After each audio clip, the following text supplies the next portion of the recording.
Episode 25. I used to date a guy in high school who was 2 years older than me.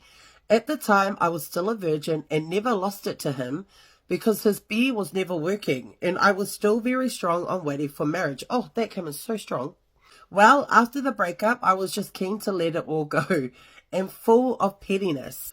So I hopped onto Tinder and met a guy, then done the bad things. Okay, before I met Titi, I too spread my love to whoever was keen, and I'm so thankful I didn't catch anything, but like sleeping with the random guy these days, not scary for some of you, like I don't know. During this time also, I started to get into my real ka'akalapu phase and went to a local club in Manukau often. Was it Guadas? Because that's where me and Tati met. And just FYI, it wasn't Royals. At this time of my life, I was kaukalakiki as, and the promoter of the club hit me up on Instagram. And that same week, on the weekend, I went to that club and he shouted my friends and I all drinks that night. My ass was so mimika and knew how I was going to repay him later that night. I hope it was with a Big Mac. Fast forward, me and my girls went home and he said he would pick me up after he packed up at the club. So I waited like a vale for an hour, and then I get the I'm outside. I give a aila le summa le ka vale la. Bear in mind, I'm still so new to this bad things and had no idea how people hook up. Idea how people hook up. Do you think it starts off with a prayer? But we go for a drive and chatting away, then we turn into a dead-end street and my vale ass was like, oh, he really wants to talk. Then get ia, are your hands cold? And our lips locked and we turns to the back seat and there's a car seat. Not the car seat. And he tells me to hop into the back. My giddy ass gallops to the back while he moves the car seat and then he comes back and I just get bumbled in his car.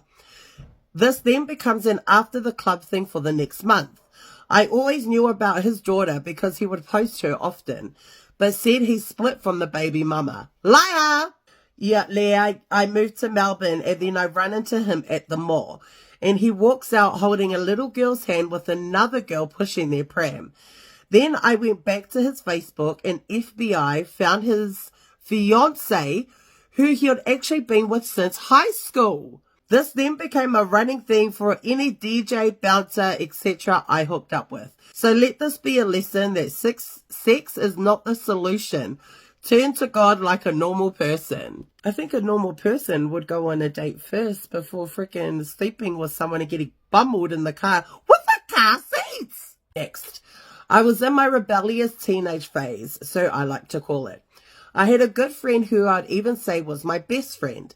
Let's call him BF, who I knew had feelings for me because he told me how he felt and I really didn't care for it because you know he was a good friend. This is starting to sound like that bloody 10-minute story that I read ages ago. Well, BF had a cousin who moved from Sydney and I thought he was so sexy at the time. Let's call him Gyunga. Gyunga must have been a fan of mine because no matter how many times I would delete his friend request, I would wake up the next day to a new one. So I caved and accepted. Not even joking. Less than 10 minutes after I accept him, I get another request from his older brother. Let's call this one Pa'u. Bro, this sounds like the whole Albiki is about to friggin' be in the story. I really didn't think much of it because again, my B days. Anywho, Gyunga started messaging me and the messages between us went from every couple of days to every couple of hours to constantly messaging to the point where we were on call 24/7. Oh my gosh, talk about no breathing, no space. Well, one night we decided to meet up. Keep in mind this guy had no car, no phone, instant red flag, no car, no phone. Nothing, just his laptop that he would call me off. Okay. So this guy makes me meet him at the shops down the road from mine just to come back to my house. Why? Was he scared of the dark? When we go back to my house, we start getting to do the bad things. One round went by, then another until 4 a.m. Our last round, when he was bending me over, I got a message from Ba'u. And oh, how was I shocked. Once Kiunga left, I thought about replying to Pa'u, but Kiunga had it in my head that we were dating. So weeks go by of me and Kiunga meeting up constantly and going rounds till the morning. And boom, surprise, surprise, I'm pregnant. I find out, and that night I called Kiunga and told him I was pregnant. This guy tells me it's not my baby, so it's none of my business. Oh my gosh, I was so angry. A week goes by and everyone at his school and my school know about my pregnancy. He told them I faked the pregnancy to stop him from leaving. Once I heard that, I was off messaging Pa'u. We were interested in dating each other, so we knew that was the go with us. Anyways, Pa'u comes over one night in his car and stayed on the phone with me till he got to mine. Okay, I need to rewind because I'm confused. So, the best friend at the beginning is BF. BF had a cousin who moved to Sydney. He's called Kiunga. Kiunga was the one sending her constant messages, like the friend requests. And then Pa'u is the brother, the older brother of Kiunga. Okay, so that's Pa'u. Okay, I think I've got it. So she is now seeing Pa'u, who's the older brother of Kiunga. Makwale makes sense. Me and Pa'u start getting to do the bad things and tell me why his bolos were hanging so low and made his beard look like a peanut. Oh my, I was not expecting that.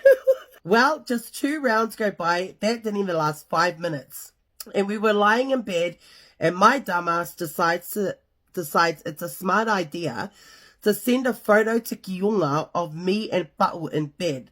And Kiunga is the little brother. And I got a notification that my snap was open from BF, who's the first guy, the best friend from the start.